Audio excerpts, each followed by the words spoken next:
You are listening to the Booktrospective Podcast, a podcast for all types of books. And even though we read all types of books across all different types of genres, we want to give a disclaimer. Many of our books and a lot of our content sometimes is intended for mature audiences. And we don't believe in censorship, but we do want our listeners to have the opportunity to decide if our episode or podcast is good for them. So with that, let's get into the episode. Hey, it's Dominique. And Keely. And you are listening to Booktrospective. And this week we are doing A Court of Frost and Starlight by Sarah J Maas. Woo! Woo-hoo! We're moving along. We're almost through ACOTAR and we can move on. I think we're going to do Crescent City next because it's shorter, and then Throne of Glass. That's my method in my head. I don't think Keely has input on it, so I think I can make the executive decision. I'm just going with the flow. She's just like, whatever, tell me what to read. But, okay, so I'm not going to ask Keely how her week is because we're doing a two for today. But, funny thing, were you on TikTok this weekend? Yes. You have to watch the 50 parts of the Risa Tisa story. Have you seen them? No. Oh my gosh. This lady, like, she's basically like, she calls it who TF did I marry? And she was like, how I was married to a pathological liar. There's 50 parts. It was literally, and they're all like 10 minutes. It was like 6 hours. Wow. It's taken all weekend. But basically in 2020, during like right before COVID, she met this man. She ends up marrying him. He was a pathological liar to the point that he was lying about people dying. He was lying about being like the VP of like a company. He was like lying, like trying to like buy over $500,000 houses in cash because he claimed he had the money. Like, crazy. What the heck? Completely not book related. But I'm like, you just, like, it's a phenomenon. And now, like, so then this girl, which is so annoying, she didn't disclose any, like, his name or anything. Some girl goes and finds him, of course, because people just love attention. So, like, so now he's posting, and then now one of his ex-wives, he has ex-wives, like, they're coming out, and I think, like, one of the step kids has like posted now. I'm like, it's like the quickest documentary in life. Risa Tisa. I think that's how you say it. Well, I'll have to look that up. But it's hilarious. You were talking about that, and it made me think of this text my mom sent me just like 10, 15 minutes ago. She said that she was cuddling with Tristan, my 4-year-old brother, and she said, "Bug, you promise you will never leave me?" And he said, "I promise I will never die." And my mom said, I had to change the subject real quick.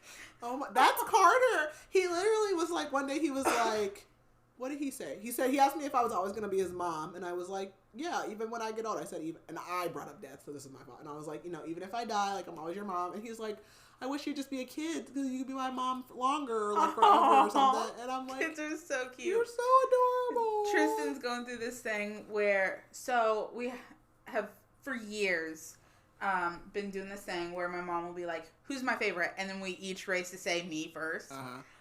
So Tristan's right in the thick of that too. He loves it. But now he'll be like, who's my favorite? Or he'll go, who's a pretty Kiki? And who's a good Kiki? And I'm like, me, I am. I'm like, sometimes I love him, sometimes kids. Sometimes kids say the darndest things. Mm-hmm. All right. Well, I guess we'll just get into the blurb. Yep. We'll right in. Chugga. Feyre, Rhysand, and their friends are still busy rebuilding the Night Court and the vastly altered world beyond, recovering from the war that changed everything. But winter solstice is finally approaching, and with it, the joy of a hard-earned reprieve.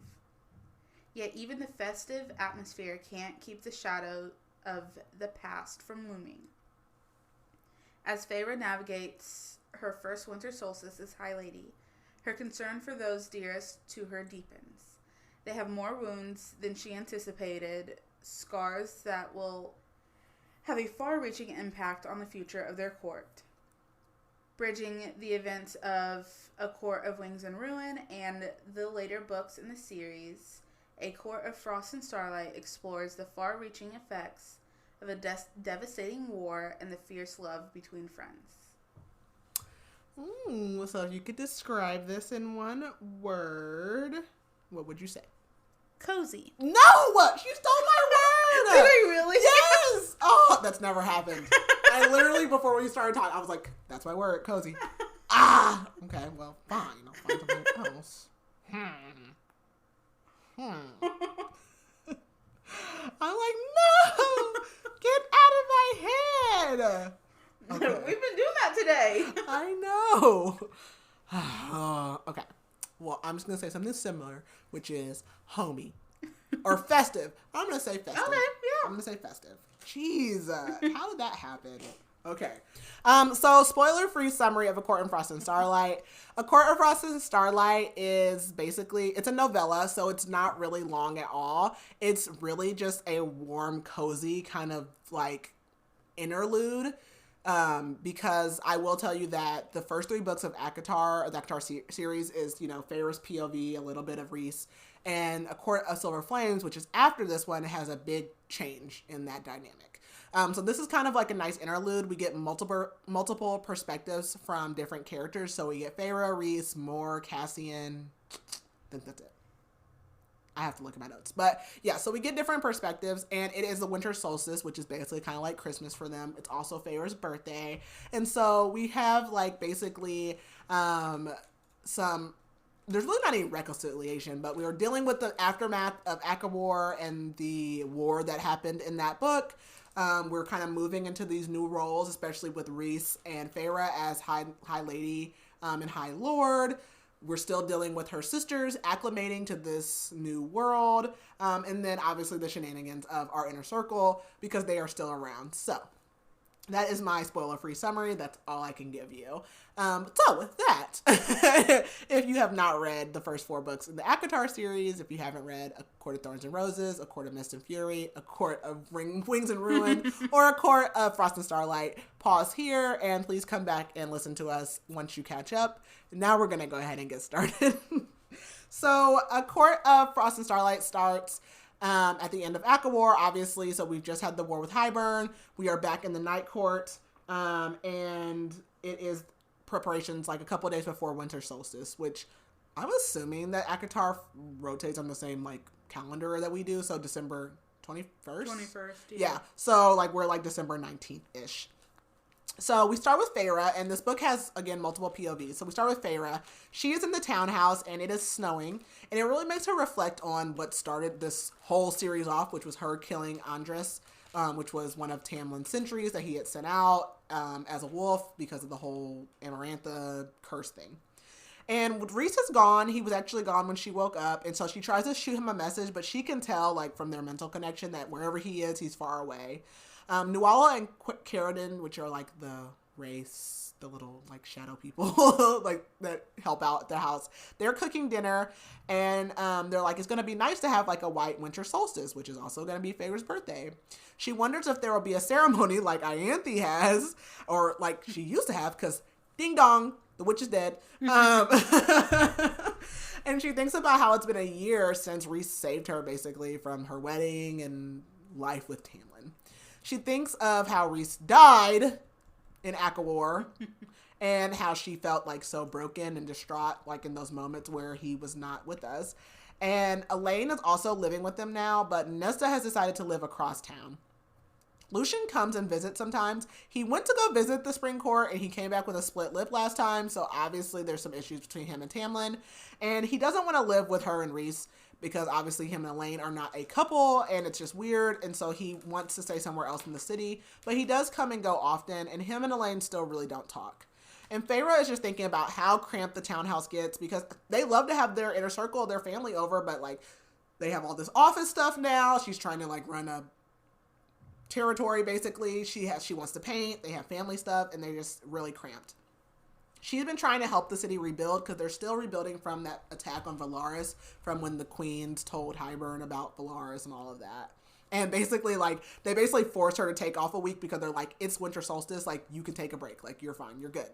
So Rhys finally replies, and he lets her know that he's actually at the Illyrian camp, which is Devlin's camp. So if you remember, Devlin is one of the Illyrian, like, generals or whatever, and he's not nice, but he's, like, the most nice, because of all of them, he was the one that gave Rhys Cassian and Azriel a chance because they're half-breeds and, you know, they're, like, real snooty about that and they don't like them. But Devlin does at least, like, try. And he's also one of the only ones who will let the females train, even though it's been commanded by Rhys and Cassian that they're supposed to. The other camps still are not doing what they're supposed to. So we switch over to Rhys. He is at the camp, and Cassian is pissed because Devlin is not letting the girls train this morning because he says that they're busy getting ready for solstice. And Devlin asks Rhys, like, is this an order that they have to train? And Rhys is just, like, deferring to Cassian. He's like, if Cassian says so, then, yeah, like, he's the general. And he knows that he could get in their mind and just, like, literally change their minds to stop being so misogynistic. But he's like, he doesn't want to cross that line, so he doesn't do it. He does know that they need a permanent presence in the camps, though, because basically since, like, Amarantha and Hybern, there is, like, some dissonance. I think that's the right word. There's some dissension going on about, between, like, the camps and the Illyrians and, like, Rhys and them. So Devlin says that the girls only need an hour to train, but Cassian wants them to have 2 hours. And he says, like, we've lost soldiers in the war, and some of them have lost limbs, like, so, you know, give us a little. And Rhys is like, fine, they'll train for an hour and a half, and everyone will help out because everyone lost in the war. Like, some of these people lost their dads and their brothers and their husbands, too. So it's not just the men. And Rhys is thinking how he wished he could have a holiday just to spend more time with Feyre and, like, basically have sex with Feyre because he's like, I just want to be with my wife. And he tells us the most unhinged thing about them flying down from the House of Wind oh my God. and having sex in the air, which people hilariously try to illustrate and talk about all the time on TikTok and stuff because how did this work? How was this literally physically possible? But basically, Rhys put, like, a shield up, so, like, because imagine, it's a bird, it's a plane. No, it's Rhys and Feyre in the air. Like, but he put a cloak up so that no one saw them, basically. But, okay, whatever. Oh, my God. Oh, my gosh. So, the bird poop on me? Like, what is going on here? So, and he was, like, he almost, like, ran into, like, a building or a tree or something. I don't know. It's too much. So Rhys asks Cassian if there's anything else he needs while he's up there, and they're, like, headed into his mom's old house, which is up there. And this is where Cassian tells him about, like, the stuff that's brewing with the families, because they're basically pissed. They resent Cassian and Rhys for making the Illyrians go to the war, and they feel like they were only made to go to war as, like, payback for how they treated Rhys and Cassian and Azriel when they were kids. Which, okay, if so, like, you deserve it. But also, like, obviously there was a war. Like, I didn't make that up. Like, I'm confused as to what this is about. Cassian says, like, I can just stay up here and, like, pass out presents and try to win over some of the families. And Rhys is like, no, I want you home for solstice. You're going to be at home. Everyone's going to be there. We are a family. We are one. You and I, we are one. So Cassian's thinking back, or I think Rhys is thinking back how Cassian's first solstice was actually with Rhys and his mother, and, like, how Cassian, like, tried to hide it, but he, like, cried because that was the first time he had ever gotten presents. And he thinks of how Cassian also almost died twice during ACOWAR, like when Feyre had showed him her mind, and, like, when he got stabbed in the stomach. And then he also is thinking about Nesta and Cassian. So you remember, because Nesta had, like, thrown herself over Cassian when he was trying to, like, when they were fighting with Hybern, he was trying to kill them both. And now Nesta doesn't even speak to Cassian. So, like, what was that all about? And not only does Nesta not speak to Cassian, she doesn't speak to anyone, and he says she lives in a shitty apartment across town in, like, the worst neighborhood, and it really hurts Feyre, and he wants to try to fix it somehow. So Rhys asks Cassian, is Devlin one of the, like, Illyrians that's spreading, like, the rumors and stuff about, you know, what's going on? And Cassian's like, no, I don't think so. He really tries to, like, squash it. Rhys has to leave for a meeting, but he says that he wants Cassian home 2 days before solstice, and he has to stay at least till 1 day after. And Cassian asks if their solstice day tradition still stands, which we'll learn about. And he's like, or are you too much of a grown-up now? And Rhys is like, yeah, we'll still do it. And Cassian tries to ask, like, is Nesta going to be there? And Rhys says both of the sisters will attend, whether they want to or not. And Cassian's like, okay, well, you know Nesta's going to be unpleasant. And Rhys is like, oh, she'll be pleasant. Cassian asks how Nesta is, and Rhys is like, she's Nesta. And basically Nesta has, like, refused any job offers that Rhys tries to give her, and Rhys says, like, maybe you can talk some sense into her. And Rhys thinks about how it's going to be Feyre's 21st birthday and how he's a child molester. No, I'm just but he's like, she's only going to be 21 and I'm 500 and whatever years old. And Cassian's like, that's fine. I mean, your mom was 18 and your dad was 900. And Rhys is like, and my mom hated my dad. But Cassian's like, I have to admit, like, I get jealous over the fact, like, not that I don't love you guys together, but he's like, I thought, like, this was, like, made up. Like, you guys are basically, like, what the love that, like, we get told at, like, bedtime stories, and it's, like, the love of legends. And Rhys feels like no one can be this happy and not pay for it, and Cassian's like, dude, you died. You paid for it. You're good. We're equal. We're good. So they hug, and Cassian tells Rhys to, like, get going. We switch to Cassian, and he waits until Rhys leaves to basically, like, sneak off because he's like, I'm not dealing with Devlin and them. So he goes on flying off, and he can't winnow like Rhys can, and he thinks about Az. So Az doesn't winnow. I call it winnowing, but it's actually not winnowing. No one knows what it is that Az does, but it's not winnowing. It's something to do with his, like, creepy shadow powers, and I cannot wait till we get the Az book because I need answers. So Cassian flies to Ramiel, which is the sacred mountain.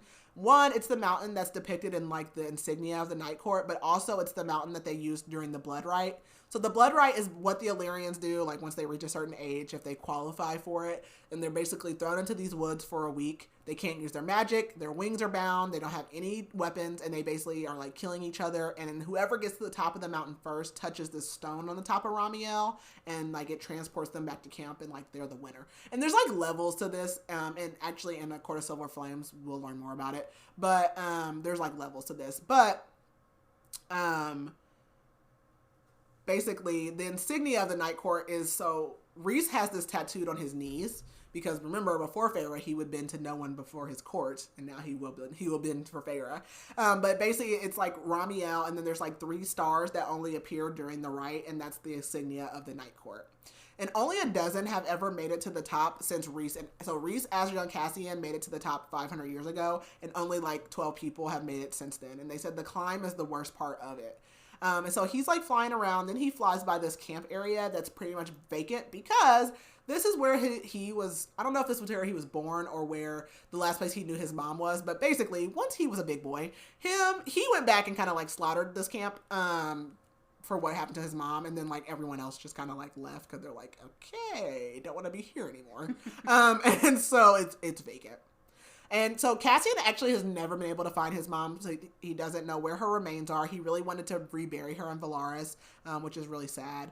And he's basically like, this is why he cares so much about the women learning how to train and fight to defend themselves. We switch back over to Feyre. She is in the Rainbow, which is like the artist like area in Valaris where you can shop. And she's noticed by some of the townspeople. She has actually been holding weekly meetings with Rhys to hear like their needs and concerns, which is so funny when you think back to ACOMAF, to the tithe, when like Tamlin made her sit there and like just look pretty and then make them give over their money. Like it's completely different. And she's thinking about how Nesta has found like the only place in the city that's run down. And the reason it's a rundown area is because Rhys doesn't want to displace the people that live there by trying to fix it up. So it's kind of like what do we decide to do here? So Feyre has been donating a portion of her salary to this Rainbow area to help artists rebuild since the attack on Valaris. And she sees a Fae who she had saw out fighting during the Valaris attack. Her name is, dang it, it's at the bottom. Let me see. I didn't think it was important, and then I wrote it down here somewhere. Rhysand. Okay, so the Fae's name is Rhysand, and Rhysand basically tells her like how the families are since like the attack on Valaris. She also knows that there's a boarded up shop, and she's like thinking like maybe that could be a paint studio, maybe she could purchase it. And Rhysand tells Feyre like not to be shy coming around, like we know you're our High Lady, like you're one of us, like you don't have to feel like an outsider. And she tells Feyre that she has a studio also, and they paint like once a week, like a weekly group, and she invites her to it. So as Feyre's out like shopping, she runs into Moore, and she sees like these really huge like gemstones, and she tells Moore she should buy it for Amryn because we know Amryn loves jewels for Solstice. And they're thinking about whether or not Varian's going to be joining them as well since they're still dating. And at this point we learn that Amryn is 15,000 years old. And I just want to put a pin in that for like months because we're going to come back to that like probably next year. So anyway, so Feyre asks Moore like, what does she want for Solstice? And Moore's like, I have everything that I want or need. And Feyre asks like, do you want to bring your friend from Ritas? Because remember, Moore confided into Feyre about her like liking women or females, and that there's a female at Ritas who is similar to Moore. And Moore's like, no, I don't want to bring anybody. So they discuss the bad boys and they're like, what should they get? And basically they're like, Cassian's going to like anything we give them, and Az is probably going to prefer that we don't give him anything at all. And Moore says that she's actually there for a reason and says that her, Feyre, and Rhys need to go to the Hewn City, which again is the Court of Nightmares, tonight because they have a tradition where they wish them happy solstice, but specifically tonight because she found out from Azriel that Eris will be in there, which remember, Eris is the oldest son of the Autumn Court, also Lucian's brother, and also was her betrothed. And so he will be there tonight because remember, him and Rhys and Keir kind of made this agreement to get his assistance during the battle with Hybern. So we're still in Feyre's point of view. Rhys is finally home and she scolds him because he hasn't eaten all day. And he says, basically, don't be a mother hen to me and you don't let me be a mother hen to you. So we learned that Feyre, now that she's Fae, only gets her menstrual cycle twice a year, but it's like the most horribly painful, atrocious thing ever. So he was trying to take care of her and she was like, no, leave me, I'm good. And she considers how her cycle means that she isn't pregnant, and how she thinks about how hard it is, they say, for Faye to get pregnant, but she thinks she wanted to wait, but now she's like, maybe we should just go ahead and have a baby. I don't know, but they're so busy. Then she's kind of thinking about Elaine and Lucian and how distant they are, and asks Rhys if he thinks that Lucian will come to Solstice. And Rhys tells her, I've forgiven Lucian for, wanting to be friends with Tamlin, but he hasn't forgiven him for how he treated her after, being under the mountain. And she's like, well, I've forgiven it. So, you should, be nice to Lucian.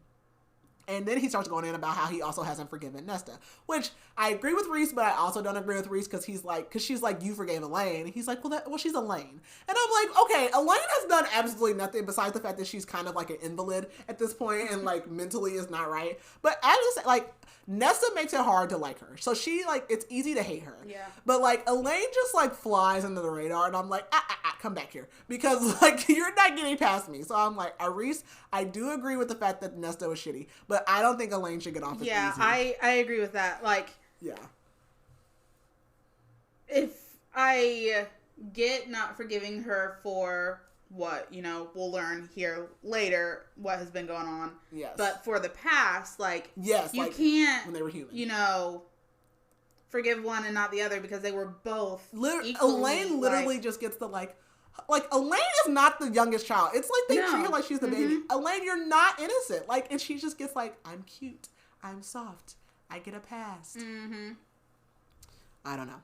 That irritates me, and I'm I can't wait for the Elaine book because I'm I need to know. I need more because right now she's probably my least favorite character because I hate how she just slides into the radar. And so Feyre is talking to him about how she got invited to the paint class, but she feels like it's selfish for her to want to go do her hobby basically when there's people who don't have homes. She's also afraid because she doesn't know what she's going to paint. She doesn't know what memories are going to come to the surface. And then he starts talking to her about having some sexy time, and he's like, I want to have a week of sex. And she's like, you literally I won't be able to walk. And she's like, you won't be able to use your favorite body part. And he's like, well, you'll just have to kiss it and make it better. And I'm like, Rhys, please grow up. Please. And so, they're, basically about to have sex. And Moore is like, I can hear you. And we need to leave in 30 minutes. And he's like, okay, we have 30 minutes. And she goes, it takes you 2 hours to get ready. And she says, I'm talking to you, Rhys. So Rhys goes and gets dressed. So we switch over to Moore, and they are at the Hewn City. And basically, they were having their solstice thing there, but they dismissed everybody, so it's only Keir and Eris now. And Moore's, kind of flashing back to that day in the woods where Eris found her, beaten, and he basically had told his guards, nobody touch her, help her, because once we touch her, then she's our responsibility. And he, looked down at her and was basically I take it you do not wish to live here, Morrigan. And he's like, I don't deal with Illyrian leftovers, basically. And she cried because, she knew that they were going to leave her there alone, and none of her friends knew where she was, even though we know Azriel ends up finding her. So, that was so terrible. And she thinks about how she wants to kill her dad and how she hates Eris. And so, while this is all going on, Feyre is asking, how the Autumn Court is, and Rhys tells, basically we find out that Baron is like wanting to expand territories. And Rhys is like, well, Baron is forbidden from coming into the Night Court. And Rhys says territory expansion is not on the table. And Aerys is like, well, then you need to go speak to Tamlin because Tamlin is not controlling his borders. And he literally is the one that's bordering the human realms. And Mor really wants to like say something to Aerys and to her dad, but she just can't like muster up the energy. So they leave. So Rhys is having a meeting after that meeting with Azriel, and they're talking about like the Illyrian stuff again. And he's thinking about how like different Azriel is. And Az says that the Illyrians are pieces of shit for blaming them for their deaths when they literally, and this is true, they train their entire lives to go to war. So when you go to war and you die, now it's my fault. Like, right. I agree with Azriel. Like, I'm like, that's your whole purpose. That is literally your whole purpose in life. Like, what? And so Rhys is like, you know, he's like, he doesn't want to be too hard on them because he's like, we may have to go to battle again and I'm going to need them. But he doesn't want Azriel to tell Cassian about how bad it's gotten until after Solstice. Because he knows Cassian will just fly up there and like do all that stuff. So he's like, we'll just wait. We also learned that while, you know, this in-between time, Jurian and Vassa have been over in the human lands and they're kind of monitoring the queen situation still. Azriel wants to send Lucien over as emissary, but Rhys says that Lucien's away right now. And Az is like, well, where is he? And Rhys is like, I mean, you're the spy master. Don't you track him? And Azriel's like, well, because again, Azriel has feelings for Elaine. So Azriel's like, well, I feel like it was an invasion of privacy on Elaine for me to track her mate. And so Rhys is like, well, he went to the Spring Court for Solstice and he was actually invited this time because remember, he came back with a split lip last time. So Rhys asks Azriel if he thinks Lucien will be okay around Grayson, and Azriel's like, why would I know? Like, why are you trying to be funny, Rhys? Like, why are you asking me that? And Azriel asks Rhys if he got Nesta a present for Solstice, and he says, I'm bankrolling her apartment, and I leave her alone. That's my Solstice present. And you know what? I think that's perfectly fine. And so then Azriel kind of panics, and he's like, are we supposed to give the sisters presents? And Rhys is like, no, they don't need anything. So Rhys says that he's going to go to the Spring Court and talk to Tamlin, but he's going to go alone. And Azriel says, do you want to ask Feyre to go? And Rhys knows, like, Feyre's not going to want to go. And Azriel knows why Rhys wants to go alone and talk to Tamlin. So Azriel also asked about Bryaxis, which, again, Bryaxis originally was like, I don't want to leave the library. But then when they had the battle, Bryaxis was like, I'm out of here. And so Rhys is like, yeah, honestly, we haven't had time to, like, track Bryaxis down, so, like, they've just been too busy. So Azriel's like, do you want me to track him down? And he says, like, let Bryaxis enjoy Solstice, and then, Azriel's like, well, I've got some more gifts to go get. So Rhys was like, okay, give me something good and put it on my account. We switch back over to Cassian. So he's still up at the Illyrian camps and there's a storm coming in. So he goes into this clothing store and he asks for Proteus, who used to run the store. And there's a girl there and she says that her father used to run the store, but he died. He didn't come home from the war. He notices that the girl's wings are clipped, which again, it's illegal now, but the Illyrians used to clip the female's wings so that they couldn't fly away. We learned that this girl's name is Emery, and he considers how, like, her face is really stern and, like, she makes faces like Nesta, and then he's like Nesta's faces range from, like, I'll gouge your eyes out to I don't want Cassian to know I'm reading smut. And he's surprised how, like, stocked the store is, and he thinks it's probably because, like, no one basically wants to shop, like, because there's a female store owner and they're misogynist. So he's like, okay, he throws, like, his money back on the counter. He's like, I'll take everything. And she's like, I don't need your charity. And he's like, okay, well, ring up everything in the store and then give me my change. And she's like, okay, do you want bags? And he's like, no, I want you to deliver them. He's like, you live here. You know who needs the most help. So I'll let you deliver them. And she's like, they don't like me here. And he's like, good. Well, they don't like me either. So, like, I can relate. And it's funny because she calls him Lord Cassian. And he's like, no one calls me Lord Cassian. And he says, when you deliver them, just say it's from their High Lord. And he knows, like, that she'll force the families to take them and just wonders how well her and Nesta would get along. We switch over to Feyre. She's headed to this paint class, but she's super nervous. And Rhys is, like, mentally checking in and is like, do you want me to come and be a nude model? Yes, Rhys. I think they want their High Lord to nakedly get up here and model for the class. Which, I mean, go ahead, Rhys. I'm okay with it. But, and He did tell her that he was going to go see Tamlin, and she did not want to go, so he was right. And so instead of her going in because she gets nervous, she winnows inside of the boarded up shop that she had seen before, and she starts working on her first painting alone, and gets set up there. And what she ends up painting is what she saw of herself inside of the Ouroboros mirror. So in ACOWAR, she had to get that mirror for the bone carver, and it basically is like most people like mentally can't withstand what they see. And she had seen like a beast with like fur and fangs and all kinds of stuff. And so she just paints it and then she leaves it there. Switch over to Rhys. He is in the spring court and he's walking up to the like manor. It's like super lifeless. Like he's like, I don't even hear birds chirping. It's in complete disarray. There's claw marks through the door. He's like, Tamlin always had an anger issue. And Tamlin like opens the door and is like, what? And he's like super shaggy. And he's like, I can't believe Tamlin like answered the door himself. And he asks like, so Tamlin's like, what do you want? He's like, oh, I'm just stopping in for a cup of tea. Like I want to talk. And Rhys is like, I could just easily kill him. Like, there's just, like, nothing that would even stop me from killing him. And so Rhys is like, where's Lucien? And he's like, he's out hunting for dinner. And Tamlin's not even, like, bantering with him at this point. And Rhys is like, okay, so why are you not enforcing your borders? And Tamlin says, do you see any sentries here? And Rhys says, oh, well, Feyre did her job well then. And Tamlin says, yeah, because you coached her. And Rhys is like, no, that was all Feyre. And he calls her his mate, and he knows, like, that just immediately pisses Tamlin off. And he goes, you know, Tamlin, I do want to thank you for all the times that you saved Feyre's life. But he's also like, Tamlin, like, you basically deserve this life that you brought upon yourself. Like, he has no sympathy for Tamlin in this disarray. And he tells Tamlin, like, since the wall is gone, Tamlin says, like, the wall is gone, and I would basically need an army to patrol it. And he's like, I don't want your, like, people up here doing it. And so Tamlin says, like, you won, you got your mate. Like, why are you here, like, putting all this in my face? Like, isn't that enough? And Rhys is like, no, it's not enough, actually. He's like, you ruined her, and then you belittled her, like, at the High Lords meeting. And he's like, and if you thought that was a way to win her back, it absolutely wasn't, you moron. And Rhys tells him, I hope you live the rest of your miserable life alone here. And he waits for Tamlin to, like, attack, but he doesn't. He just is like, get out. And so Rhys winnows out, and he realizes that Tamlin doesn't even have any wards up to protect himself. Like, what would protect him from someone just winnowing in the middle of the night and just killing him? So he goes back, and he winnows back to Feyre just in the middle of town. And she asks, basically, like, he tells her everything that he did. And she's like, did you go to say that stuff or about the wall? And he's like, well, both. And I actually thought about killing him. And she's like, well, where is all this coming from?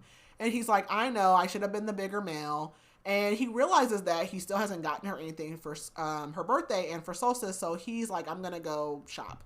And he goes to the Palace of Thread and Jewels. And he buys some jewels for Amren, but he really doesn't know what to get Feyre still.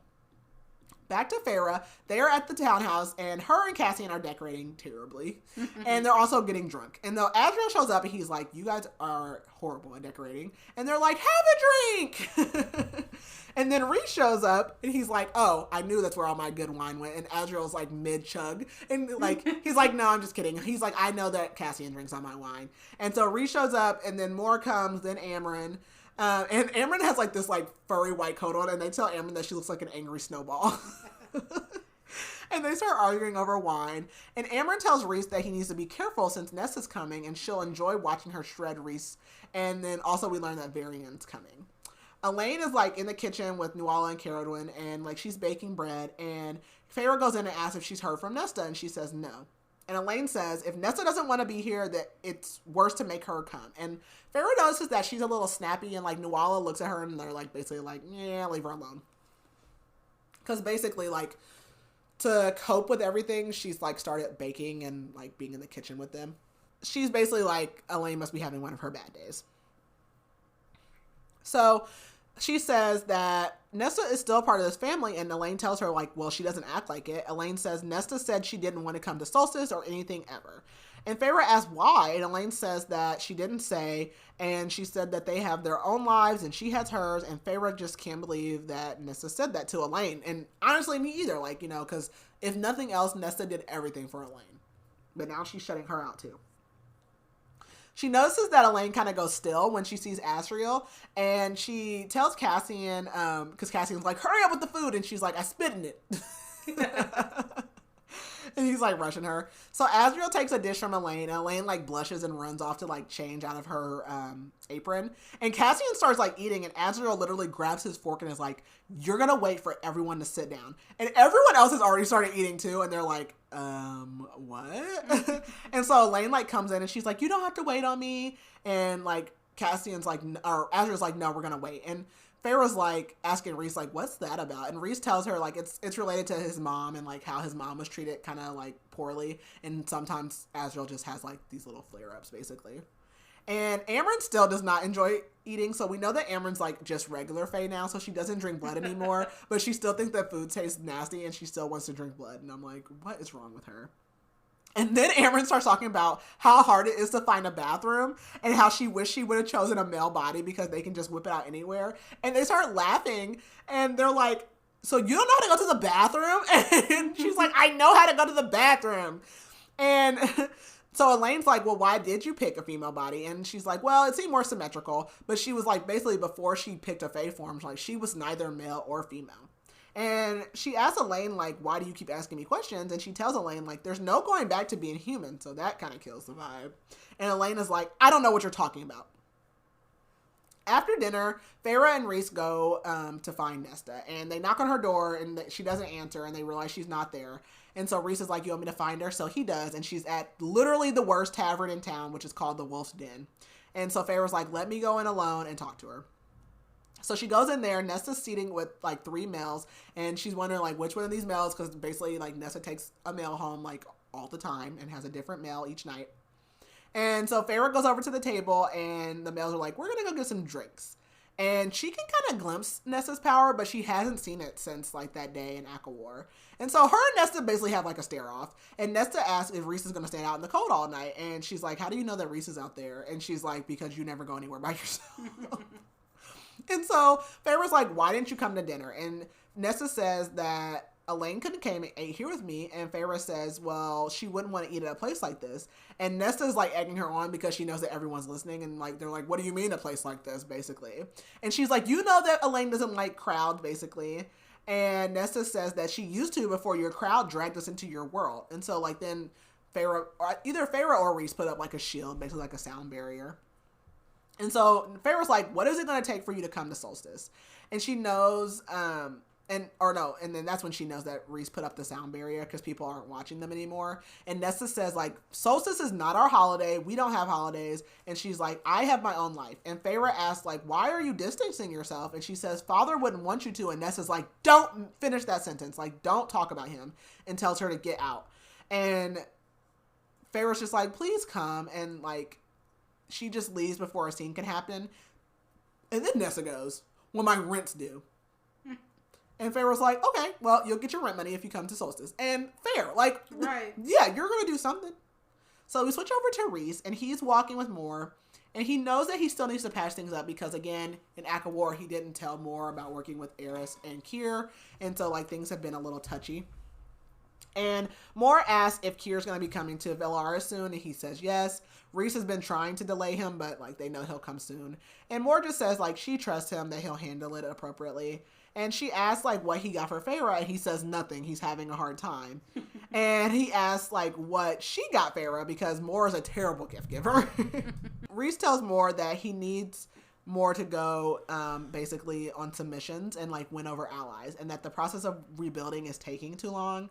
And that she'll have to be gone for a while, and she asks if that's because you think I can't handle, like, her dad in Hewn City, and he says no. And she says, being around Kier and Eris to me must be like what it is for you having to be around Tamlin.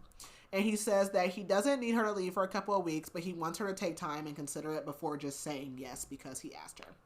We switch back over to Feyre. She still doesn't have Rhys's present either. Her and Elaine have gone shopping, and she knows, like, and Elaine knows it's hard for Feyre to just shop because, again, like, they were poor. And so Feyre admits, like, yes, it's hard for me to just, like, mindlessly spend money when we have everything that we need. Elaine says, well, consider how important this holiday is for them and then think of it that way. So they go into this weaver shop who has this tapestry that's made of a fabric that she calls the void, and basically it like absorbs color. And she tells them she made it because her husband died and he did not return from the summer court battle when Adriata was like attacked by Hybern.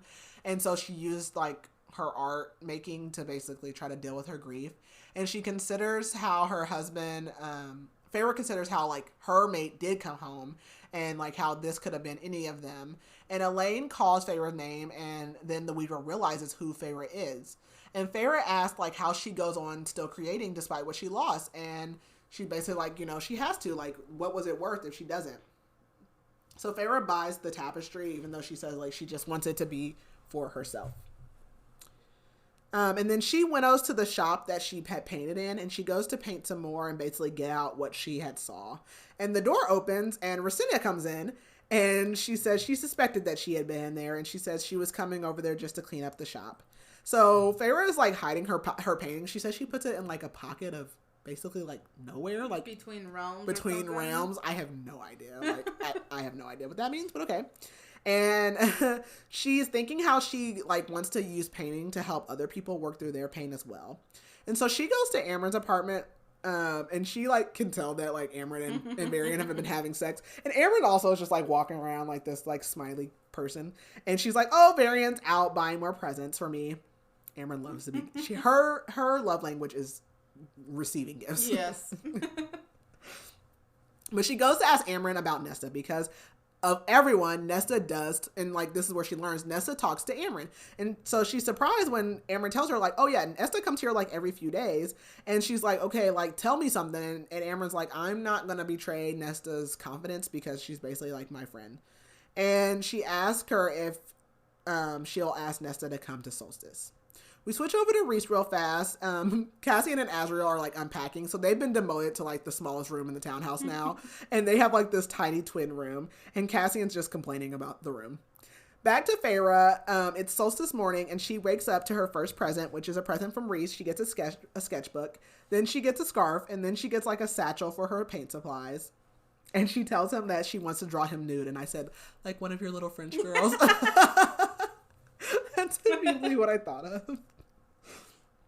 And so she goes downstairs, no one's up, and Azriel and Cassian, like, it's just her and Rhys. And then all of a sudden, Azriel and Cassian, like, appear, and they're just standing there all weird. And then they grab Rhys and, like, drag him outside. And she's like, what the heck? And so we learn that their annual tradition is a snowball fight. How cute. They are so adorable. They have an annual snowball fight.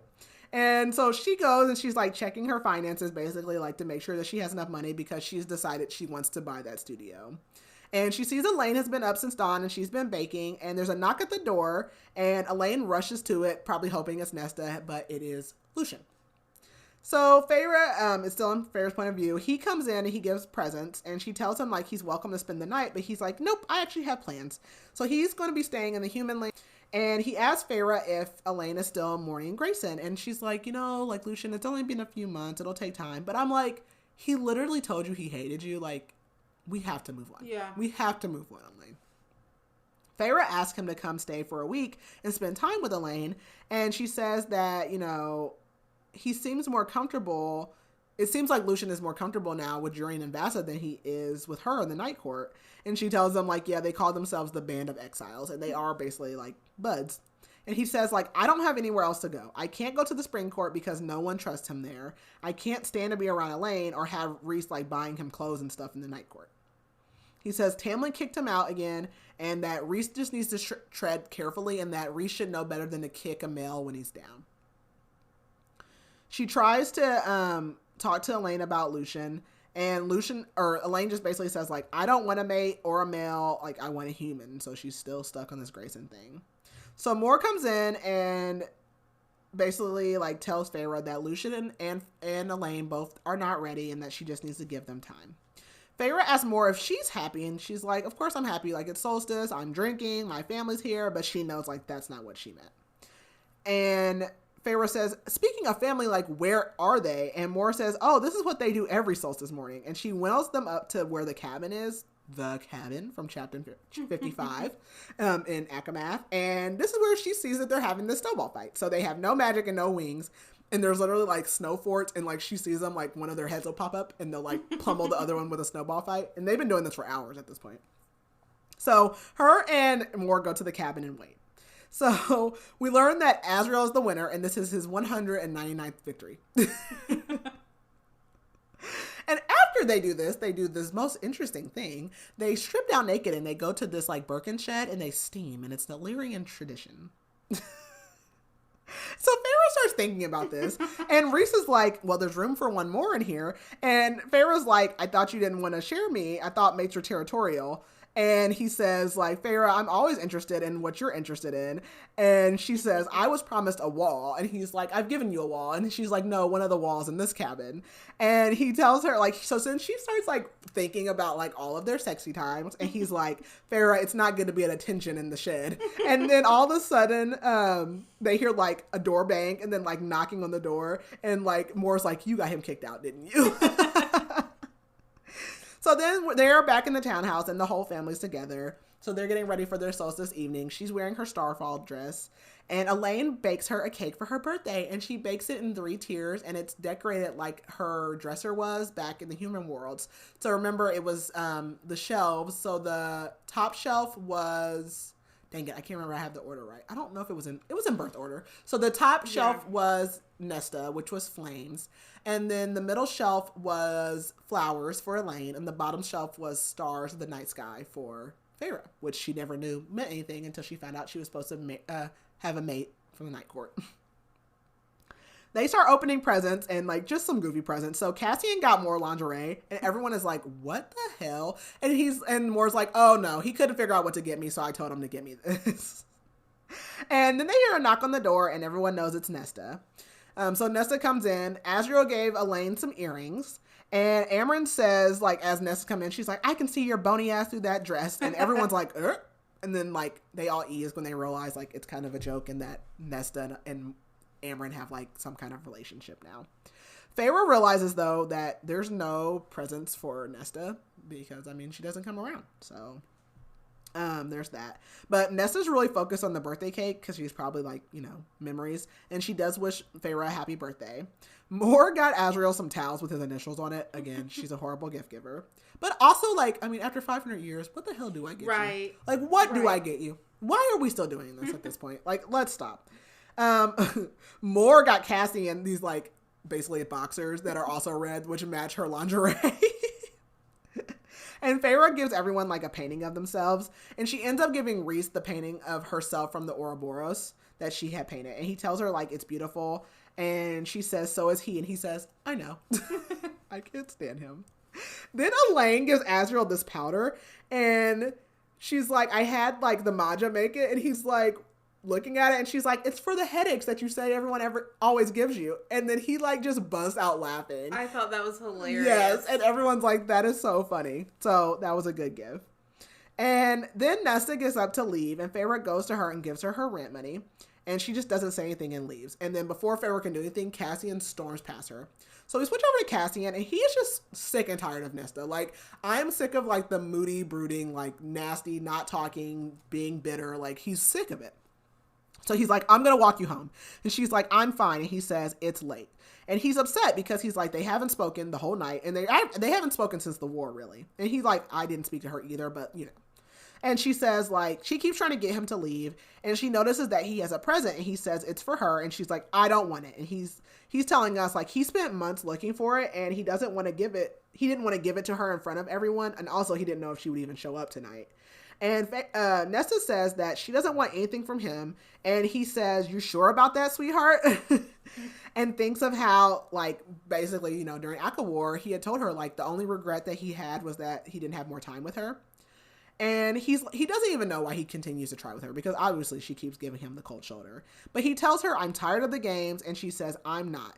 And he says, well, everyone else is, so try harder this year. And she's like, try? You guys dragged me into this world. And he says, well, then go somewhere else if you don't want to be here. And he says, why don't you live in the house? And she says, stop. Like, just stop trying to drag me into your life. Stop all of it. And he tells her, your sisters love you. Try at least for them. And he begs her, like, please just talk to me, Nesta. And she literally, like, laughs in his face and walks away. And he doesn't follow her, but he just hurls this present into the river. And, like, he hurls it so hard, like, the ice breaks and, like, it goes under the water. We switch over to Nesta. She gets home and she locks all 4 of the locks on her door. She knows that Cassian actually did follow her home. Like, he basically flew overhead. And she knows that he's probably still out there, like, waiting on her to light the candle in her house. But we learn now that Nesta does not like fire. So she has not lit a fire in her apartment since she's moved into it because she can't stand the sound of the crackling sound of the wood. And she, like, almost couldn't take it at solstice when she was at Feyre's house because the sound reminds her of bones cracking, like her dad's neck being snapped. And so, like, Nesta just has horrible PTSD. And she needs to talk to somebody about it. But she doesn't. She basically, like, slides down the wall and, like, puts her knees to her chest and just sits in the cold silence of her apartment. And that is so sad and depressing. Yeah. We go back to Feyre, and, like, we learn everyone basically stayed up all night until 3. And she goes to, like, take off her diamond cuffs, and Rhys is like, not yet. So he winnows them to the cabin, which if you remember, you can't winnow to the cabin. So he's altered, like, the wards to allow this. And she asks, like, where do you get all my dresses from? And this is where he tells her that his mom made them, which... My heart warmed. Oh, it's so sweet. I had to be like, Mom, I know you have no idea what's going on, but I have to tell you. It's so... He's like, basically his mom just made a bunch of dresses just knowing who his mate would, like, not knowing, but like knowing her size, I guess. Like, and every dress that he's ever given her, the Starfall dress, any of the dresses, his mom has made every single one of them. And she's been dead for hundreds of years. And he says, like, he thought it would be kind of disturbing, so he didn't tell her. And Feyre's like, no, I love it, and I love your mom, and, like, I love everything. And she tells him that, so remember Feyre has the eye tattoo on her hand? She's like, I want these changed. And she says, I want them changed to the Night Court insignia. And he says, like, if I put that on your body, like, I can't change it. It can never be altered. And she's like, that's fine. I don't plan on going anywhere. And before he changes them, he's like, you know, I never snooped with those eyes. And she's like, yes, you did. And he's like, okay, yes, I did. We know that he's a little gossipy, nosy little sneak. Like, Rhys, we know better. But before he does change them, she shows him his last gift in her mind. And he starts to cry, basically, and says, like, are you sure? And she says, yes, I felt it when I was in I say the Weaver's cottage, and I don't mean that Weaver. I mean the one where she just bought the tapestry. And he tells her, like, are you sure? We could wait. It could take years. And she says yes. And he says, well, like, basically, let's begin tonight. And so he gives her wall fantasy.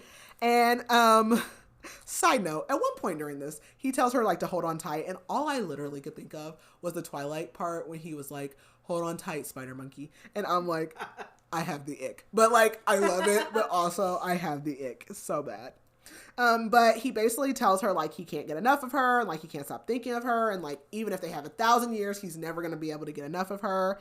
And I'm mentioning this, so, okay, I mentioned that thing about Amryn. I'm also putting a pin in this right here. So they are having sex physically, but they are, like, mentally on this mind bridge, and it's like their souls are intertwined, and I want to pin in that one, because by the time we get to further books down the line, we're going to come back to that also. So what we learn is that Feyre had shown him the boy that the bone carver always presented himself as to her. And, like, Rhys basically took that at, like, they're ready to have kids. So the next morning, Rhys does not take his, like, contraceptive tonic, which I love all in the fantasy books, how men also have to take contraceptives. I love birth control for men. I do. And so he takes her, like, on this walk, and it's, like, an estate, but it's, like, you know, like rubble, basically. It's nothing. And he says, this is her last present. And she's like, what is this? And he's like, I'm going to build you an estate. And he's like, you decorate it. You can put however many rooms. He's like, I want you to put a nursery in it. I want you to put a paint room in it. I want you to put enough room for, like, our whole family to come. I want you to have a garden for Elaine. I want you to have, like, whatever you want. Ah, give me a Rhys. Right? So we switch over to Rhys, and he is back in the spring court. So he went back to see Tamlin. He knocks on the door, and Tamlin doesn't answer, but he sends out his little power. He's like, okay, he is alive, so at least that's good. And he sees, like, Tamlin is sitting in front of this table with a dead elk on it, and it's just, like, bleeding and dripping on the floor, and he's just, like, watching it. And Tamlin doesn't even speak, and so Rhys says, like, I asked Tarquin to send troops down here to support the spring court, and Tamlin just says, do you think that she will forgive me? And Rhys asks him, like, do you want her to? And Tamlin says, do I deserve it? And then he asks Rhys, do you forgive me? And Rhys says, I mean, I never heard an apology. And Tamlin says, it wouldn't make a difference anyways. And so Rhys uses his powers and, like, basically cuts up this elk and starts, like, cooking it, like, as a steak on the stove. And he's like, Tamlin, eat something. He tells Tamlin, like, you can waste away and die after we've, like, situated this whole wall and all these border situations. But for now, like, he needs him alive, and he just leaves. We go to Moore, and she is thinking about how she did lie to Feyre about just like, well, no, she had told Feyre that she was going to the Winter Court, but we learn that Moore has like a secret house. And so Moore is out at her secret house, and she's riding on horses. She calls her home Athelwood, and she's out like riding her horses, and she hates that she's leaving to go on this mission for Rhys. Not because she doesn't want to do the missions, but she doesn't want Kier to think that she's leaving because of him and like he won basically. But she's out like riding her horse, and there's like some darkness out there, but she just turns and goes away and like goes back home. Back to Feyre, she is back at the studio that was boarded up, and she basically had gone out to the farm of the family who owned it. So the lady who owned it, her name was Paulina, I believe. She died during the attack. So her family owns it now, and she went there to try to buy it from them, but they wouldn't accept it. So they just gave her the shop. And they told her to donate her money to an organization called Brush and Chisel. And it's basically, like, she didn't know what it was. And Rhysand comes in and basically tells her, like, well, that's a charity for artists in need. And she's like, oh my God, I didn't even know that there was such a thing. Like, of course I want to help that. And Rhysand asks, like, what is she going to do with, you know, the gallery? And all she can think about is like the serial, when the serial was dying. And the serial had told her, like, Feyre Archeron, leave this world better than you found it. Back with Rhys, he is back up at the Illyrian camp, and this time he's with Cassian and Azriel. Him and Azriel did tell Cassian about all of the opposition with the Illyrians and like all the rumors and stuff that's going on. And basically one of the guys that's leading it is supposed to be in this rite this year. So Rhys is like, you know, accidents do happen during the rite, and Cassian is like, no, like we're not going to take advantage of the rite and kill him. But Cassian has been kind of distant since Solstice, and Rhys can figure out why, which is basically probably something to do with Nesta. Way to go, Nesta. Back to Feyre. It has been a month since Solstice, and she is at the studio with Rhysand, and they are waiting on their first patron. So basically what Feyre decided to do was open up to have free art classes. And Rhysand had basically like told all her friends to come. Rhysand's also been helping her with her plans for what is going to be called the River House, because she was like, the River Estate sounds like too much. So the River House it is. And then 10 children come in with their Fae parents, and she's basically going to do free classes for them. And then Rhys comes in as the kids are leaving, and one of the kids literally painted the attack on Valaris, and Rhys is like, ooh. And she's like, just kind of tells him about the class. And as they are walking home, Rhys like leans over to her, and he basically says like, to the stars that listen, Feyre, and she says, and the dreams that are answered. The end. Oh, that was a short one. Yay! Okay, so what did you rate this one? I ended up rating this one 4 stars. Okay, I gave it a 3.5, only because it's not my favorite of the books. There's not a lot going on in there, but I mean, I love all of them, so yeah. I mean, it does like, okay, so do you have any idea what Silver Flames is going to be about after this? So I have heard. Okay. Well, I've not heard a lot. I've just heard people have told me it's going to focus on Nesta and Cassian. Yep. But. So it's a big shift. And yeah. So I'm curious as to what you'll think. I have to mentally, I've only read it once, and I have to mentally prepare myself because Nesta is so difficult to love. And I get it. Like, I relate. But it is so difficult to go there. But yeah, so, yeah, I mean, Frost and Starlight is a novella. Like, there's not a lot to talk about in there. I think it's cute. I think it could be, like, a little wrap-up. There could be, I mean, well, it's not really wrapping everything up because obviously the stuff with, like, Elaine and Azriel and Lucien and that's, like, all that's open. But also, at least with, like, Rhys and Feyre, it does kind of round them out a little bit. But, I mean, ACOTAR is still going. We still have Silver Flames, and there's still another book. At least, I think there's 2 more books coming, honestly. But yeah, I mean, that's really all my thoughts on it. I don't have a lot to say about it because there will be a lot to discuss about Silver Flames. I'm mentally exhausted already thinking about how long that book is and how long that episode is going to be. We may have to make that too. I know. I never know when it's going to be long. I'm like, dang, this episode's long. So yeah. But our next book is actually, it was a request from a publisher. So this is kind of out of our normal realm, and it is, I want to make sure. The Midnight Rambler by Don Carr. Don I can remember the author this time, yeah. And I want to say it's a little, it gave me, like James Patterson vibes. Mm-hmm. And I, as a kid, I used to read my mom's James Patterson books. So like, I'm kind of excited for it. I literally read like the first sentence when I put it on my Kindle and I was like, oh, I think I might like this. So, I'm curious to read that and just see. So yeah, but that's all I got. You got anything? Yes. So forgot to do this in the last episode, but our 5-star and 1-star reviews. Oh yes.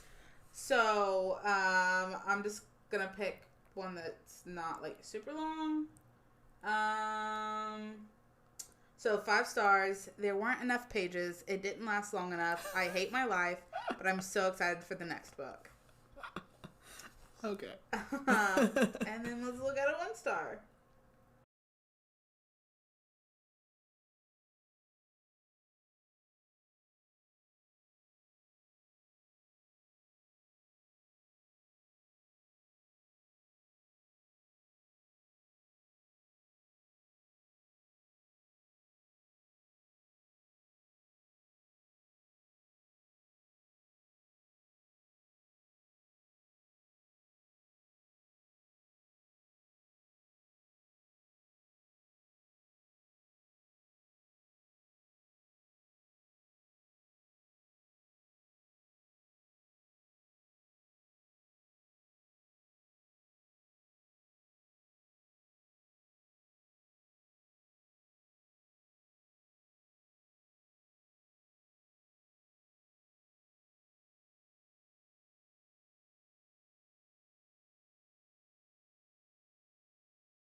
Oh god. Okay, this was pointless, but okay. Okay, I love it. Well, there you have it, people. So, as always, make sure you're following us on all the socials, TikTok, Instagram, Facebook, at Booktrospective. Check out the website, booktrospective.com. Like, share, review, and tell a buddy to listen to the podcast if you haven't already. We are like almost at 100 followers on Instagram, I believe. We're like really close. We're in the 90s. So I don't know how to fix TikTok. I'm like, I get likes and views. I don't know. Hit the follow button. You like us. Yeah. You do. So, all right. Well, that's all I got. Bye. Bye.